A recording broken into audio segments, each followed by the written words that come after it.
ಇಷ್ಟೆಲ್ಲ ಆದಮೇಲೆ ಇನ್ನೊಬ್ಬರು ಉಳಿತಾರೆ ಕುತ್ಕೊಂತ ಪ್ರೇಕ್ಷಕರಿಗೆ ಒಂದು ಆಶೆ ಉಳಿಯುತ್ತೆ. ಏನಪ್ಪ ಅಂದರೆ ರಾಜ್ಕುಮಾರ್ ಅಂತ ತಮ್ಮ ಅಭಿಪ್ರಾಯವನ್ನು ಹೇಳಿಬಿಟ್ರು.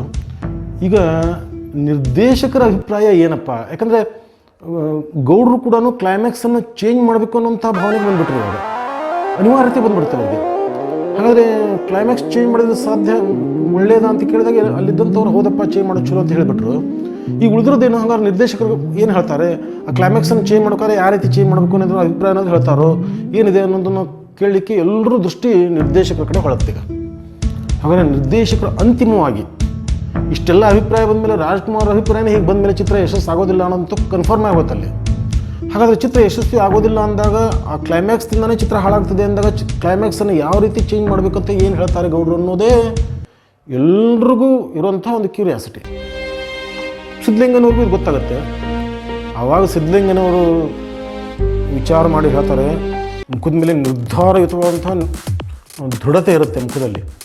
ಅವ್ರು ಹೇಳ್ತಾರೆ, ಸಾಧ್ಯನೇ ಇಲ್ಲ, ನಾನು ಹೇಳ್ತೀನಿ ಖಂಡಿತವಾಗಲೂ ಜನ ಆ ಕ್ಲೈಮ್ಯಾಕ್ಸನ್ನು ಒಪ್ಕೊಳ್ತಾರೆ, ನಾನು ಮಾತ್ರ ಆ ಕ್ಲೈಮ್ಯಾಕ್ಸನ್ನು ಚೇಂಜ್ ಮಾಡೋದಿಲ್ಲ.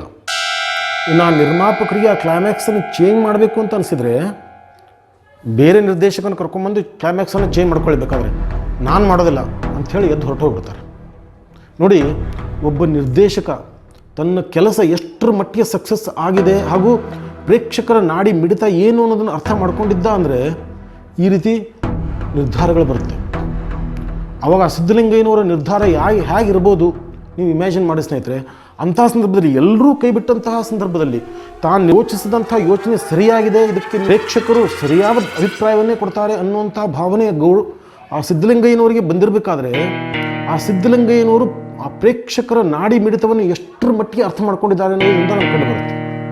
ಸರಿ, ಸಿಟ್ಟಿಗೆದ್ದು ಸಿದ್ಧಲಿಂಗಯ್ಯನವರು ಎದ್ದು ಹೋಗ್ಬಿಟ್ರಿ.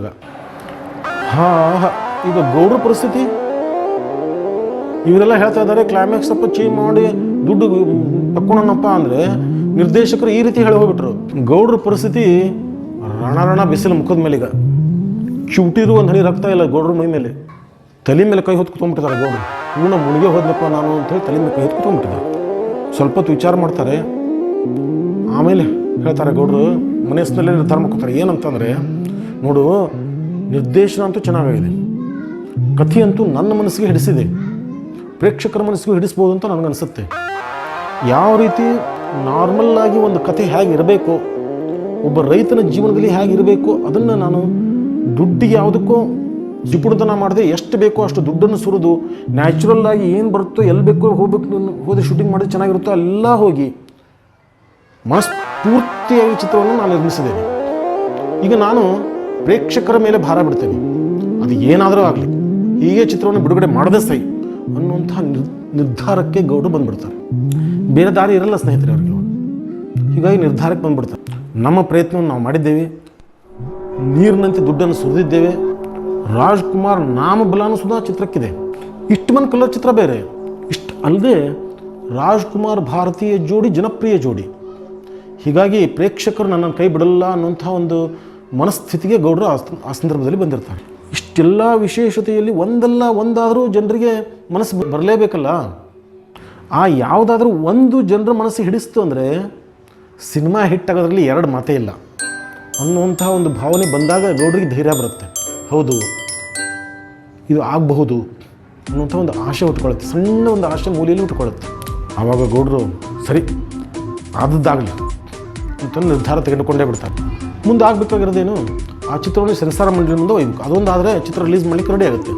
ಸರಿ, ಚಿತ್ರವನ್ನು ಸೆನ್ಸಾರ್ ಮಂಡಳಿ ಮುಂದೆ ಒಯ್ಯಲಿಕ್ಕೆ ನಿರ್ಧಾರ ಮಾಡ್ತಾರೆ.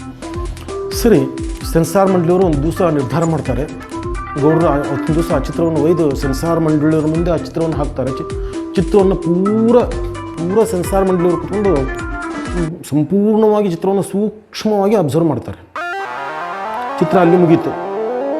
ಈಗ ಮತ್ತೆ ಗೌಡರಿಗೆ ಒಂದು ಆಶೆ ಹುಟ್ಟುತ್ತೆ, ನೋಡೋಣ ಈ ಸೆನ್ಸಾರ್ ಮಂಡಳಿಯವರಾದರೂ ಏನಾರು ಹೇಳ್ತಾರ, ಒಂದು ಆಶಾಭಾವನೆ ಇವರಿಂದ ಆದರೂ ನನಗೆ ಏನಾದರೂ ಸಿಗ್ಬೋದಾ, ನಾನು ವಿಚಾರ ಮಾಡಿದ ಹಾಗೆ ಇವರು ವಿಚಾರ ಮಾಡಿ ಏನಾದರೂ ಅಡ್ಡಿಲ್ಲ ಗೌಡ್ರೆ ಈ ಚಿತ್ರ ಓಡುತ್ತೆ ಅಂತಂದು ಸಮಾಧಾನ ಆದರೂ ಹೇಳ್ತಾರ ಅನ್ನುವಂಥ ಒಂದು ಭಾವನೆಯಿಂದ ಮತ್ತೆ ಹೊಸ ಚಿಗುರಿನಿಂದ ಗೌಡರು ಆ ಸೆನ್ಸಾರ್ ಮಂಡಳಿಯವರ ಮುಖವನ್ನೇ ಮತ್ತೆ ಕ್ಯೂರಿಯಾಸಿಟಿಯಿಂದ ನೋಡ್ತಾ ಇದ್ದಾರೆ.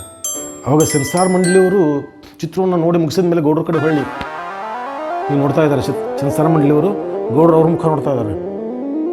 ಸೆನ್ಸಾರ್ ಮಂಡಳಿಯವ್ರು ಹೇಳ್ತಾರೆ, ಗೌಡ್ರೆ ಸುಮ್ಮನಾದ್ರೆ. ಈ ಗೌಡ್ರು ಹಾಂ ಹೇಳ್ರಿ, ಏನು ಮುಂದೆ ಹೇಳಿ ಹೇಳಿ ಹೇಳಿ ಮನಸ್ಸಿನಲ್ಲಿ ಅನ್ಕೋತಾ ಇರ್ತಾರೆ. ಹಾಂ ಹೇಳಿ ಮುಂದೆ ಏನಂತ ಹೇಳ್ರಿ ಅಂತಂದು ಕ್ಯೂರಿಯಾಸಿಟಿಯಿಂದ ಕಾಯ್ತಾ ಇರ್ತಾರೆ ಗೌಡ್ರು. ಎಂಥ ಒಳ್ಳೆ ಚಿತ್ರವನ್ನು ನಿರ್ಮಿಸಿದ್ದೀರಿ. ಈ ಗೌಡ್ರು ಸ್ವಲ್ಪ ಕನ್ಫ್ಯೂಷನ್ ಬಿಡ್ತಾರೆ. ಇವರು ನಿಜವಾಗಿ ಅಂದರು ಅಥವಾ ವ್ಯಂಗ್ಯವಾಗಿ ಅಂದರು, ಏನು ವಿಷಯ? ಮತ್ತು ಅವ್ರ ಮುಖ ನೋಡ್ತಾ ಇದ್ದಾರೆ. ಅವ್ರ ಮುಖದ ಮೇಲೆ ಭಾವನೆ ನೋಡ್ತಾ ಇದ್ದಾರೆ. ಇವ್ರು ನಿಜವಾಗಿ ಹೇಳ್ತಾ ಇದ್ದಾರೋ ಅಥವಾ ವ್ಯಂಗ್ಯವಾಗಿ ಹೇಳ್ತಾ ಇದ್ದಾರೋ ಅವ್ರ ಮುಖವನ್ನೇ ನೋಡ್ತಾ ಇದ್ದಾರೆ. ನಮಗಂತೂ ಒಳ್ಳೆಯ ಚಿತ್ರವನ್ನು ನಿರ್ಮಿಸಿದ್ದೀರಿ. ಅಷ್ಟೇ ಅಲ್ಲ, ಪ್ರೇಕ್ಷಕರಿಗೆ ಒಳ್ಳೆಯ ಸಂದೇಶವನ್ನು ಕೊಟ್ಟಿದ್ದೀರಿ. ನಮಗಂತೂ ಈ ಚಿತ್ರ ಹಿಟ್ ಆಗೋದ್ರಲ್ಲಿ ಯಾವ ಸಂದೇಹವೂ ಇಲ್ಲ. ಚಿತ್ರ ಸೂಪರ್ ಹಿಟ್ ಆಗುತ್ತೆ. ನಮಗೂ ತುಂಬ ಖುಷಿಯಾಗಿದೆ. ನಾವು ಇದಕ್ಕೆ ಯು ಸರ್ಟಿಫಿಕೇಟ್ ಕೊಡ್ತೀವಿ.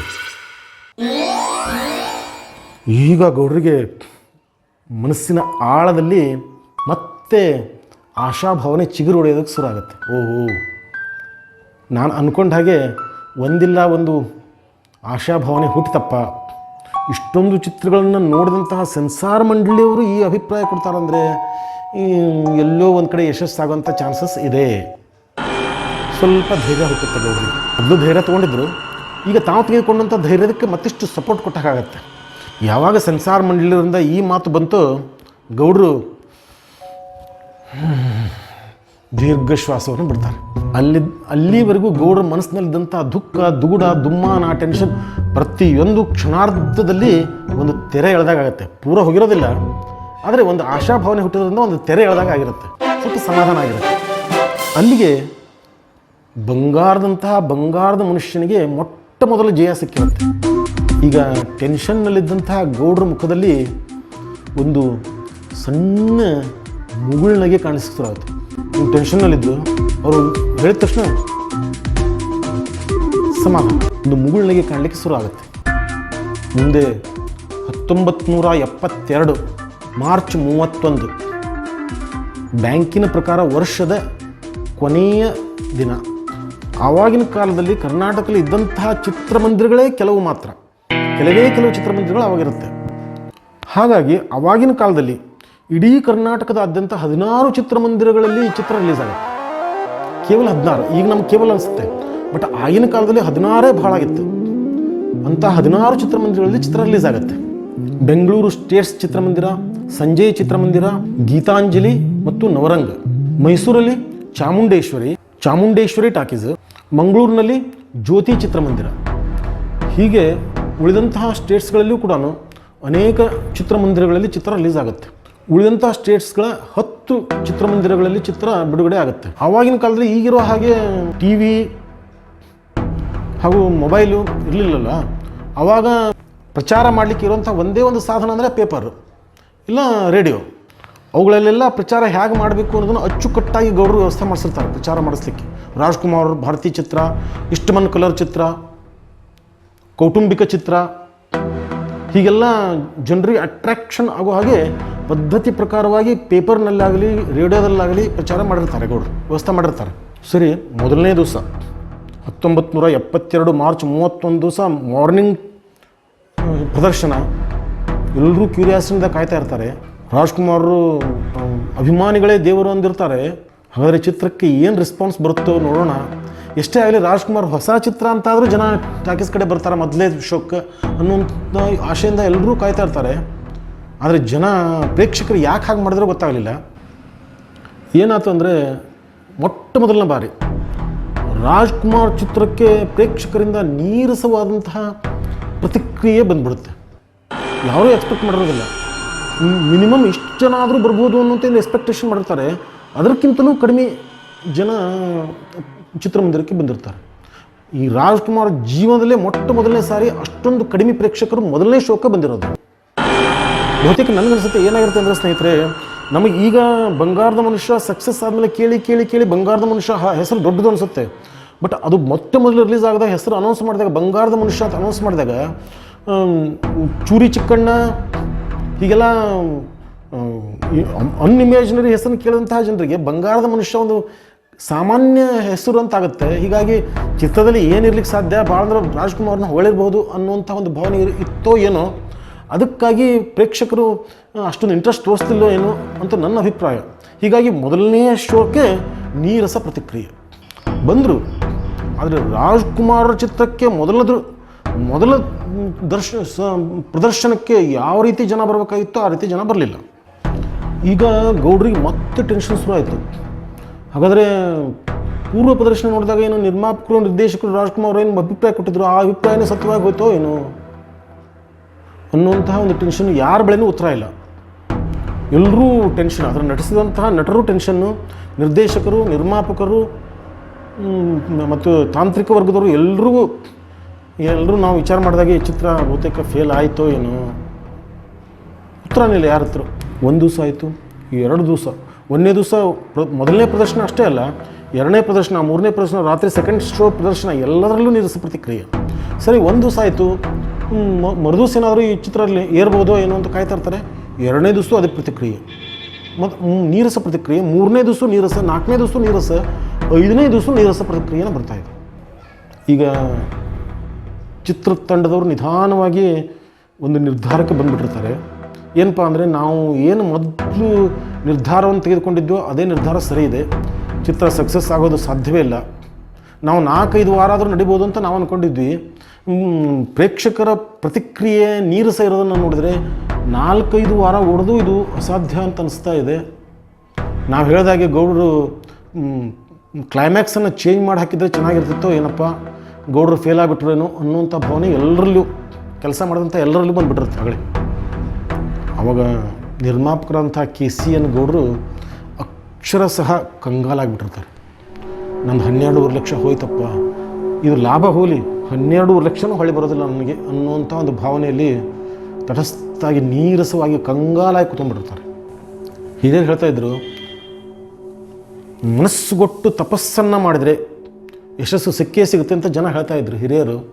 ಬಟ್ ನನ್ನ ತಪಸ್ಸು ಇಲ್ಲಿ ಫೇಲ್ ಆಗಿ ಹೋಯ್ತಪ್ಪ, ಭಾಳ ಮನಸ್ಸಿಟ್ಟು ಅತ್ಯಂತ ಕಠೋರವಾಗಿ ಏನು ಆಗಬೇಕು ಅದನ್ನು ನಿರ್ದಾಕ್ಷಿಣ್ಯವಾಗಿ ನಾನು ಮಾಡಿದರೂ, ತಪಸ್ಸನ್ನು ನಾನು ಮಾಡಿದರೂ ಕೂಡ ನನ್ನ ತಪಸ್ಸಿಗೆ ಇಲ್ಲಿ ಬೆಲೆ ಸಿಗಲಿಲ್ಲ, ಎಲ್ಲ ನೀರಿನಲ್ಲಿ ಹೋಮ ಮಾಡಿದಾಗ ಆಗೋಯ್ತಪ್ಪ ಅನ್ನುವಂಥ ಭಾವನೆ, ನೀರಸ ಪ್ರತಿಕ್ರಿಯೆಗೆ ಗೌಡರು ಕೂಡ ಆಶೆ ಕೈ ಬಿಟ್ಟಂಗೆ.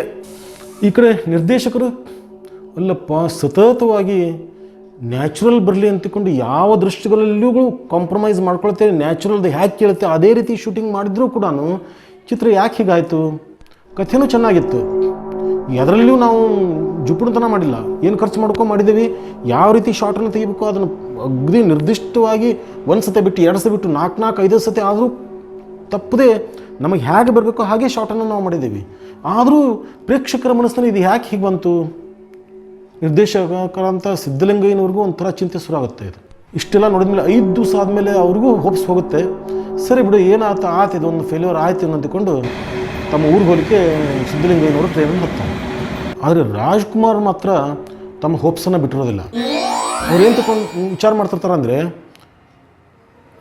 ನಾವು ಶ್ರದ್ಧೆಯಿಂದ ಕೆಲಸ ಮಾಡಿದಾಗ ದೇವರು ನಮ್ಮನ್ನು ಕೈ ಬಿಡೋದಿಲ್ಲ, ನಾವೆಲ್ಲೂ ಯಾರಿಗೂ ಮೋಸ ಮಾಡಿಲ್ಲ, ಶ್ರದ್ಧೆಯಿಂದ ಪ್ರಾಮಾಣಿಕವಾಗಿ ನಮ್ಮ ಕೆಲಸವನ್ನು ನಾವು ಎಲ್ಲರೂ ಮನಸ್ಸುಗೊಟ್ಟು ಮಾಡಿದ್ದೇವೆ, ಹೀಗಾಗಿ ದೇವರು ನಮ್ಮನ್ನು ಕೈ ಬಿಡಲಿಕ್ಕೆ ಸಾಧ್ಯವೇ ಇಲ್ಲ.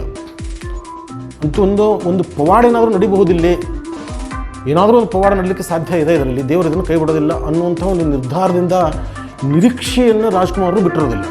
ಅಂತಹ ಸಂದರ್ಭದಲ್ಲಿ ಕರ್ನಾಟಕದಲ್ಲಿ ಇದ್ದಂತಹ ಪತ್ರಿಕೆಗಳು ಕೆಲವೊಂದು ಬೆರಳಿಕೆಯಷ್ಟು ಮಾತ್ರ ಪತ್ರಿಕೆಗಳಿದ್ದು, ಆ ಎಲ್ಲ ಪತ್ರಿಕೆಗಳಲ್ಲೂ ಹೆಚ್ಚು ಕಡಿಮೆ ಈ ಬಂಗಾರದ ಮನುಷ್ಯ ಒಂದು ಸಾಧಾರಣ ಚಿತ್ರ, ರಾಜ್ ಇಂಥ ನಾರ್ಮಲ್ ಇರುವಂಥ ಪಾತ್ರವನ್ನು ಮಾಡಿದರೆ ಜನ ಒಪ್ಪೋದಿಲ್ಲ ಅನ್ನೋ ಅರ್ಥ ಬರುವಂತೆ ಎಲ್ಲ ಪತ್ರಿಕೆಗಳು ತಮ್ಮ ತಮ್ಮ ಸ್ಟೈಲ್ನಲ್ಲಿ ಪತ್ರಿಕೆಯಲ್ಲಿ ಬರಿತಾ ಹೋದರು. ಒಟ್ಟಿನಲ್ಲಿ ಹೇಳಬೇಕಂದ್ರೆ ಪ್ರೇಕ್ಷಕರು, ಪತ್ರಿಕೆಯವರು, ನಿರ್ಮಾಪಕರು, ನಿರ್ದೇಶಕರು ಅಷ್ಟೇ ಅಲ್ಲ, ತಾಂತ್ರಿಕ ವರ್ಗದವರು ಕೂಡ ಬಂಗಾರದ ಮನುಷ್ಯನನ್ನು ಹೆಚ್ಚು ಕಡಿಮೆ ತಮ್ಮ ಮನಸ್ಸಿನಲ್ಲಿ ಮುಗಿಸೇ ಬಿಟ್ಟಿದ್ರು.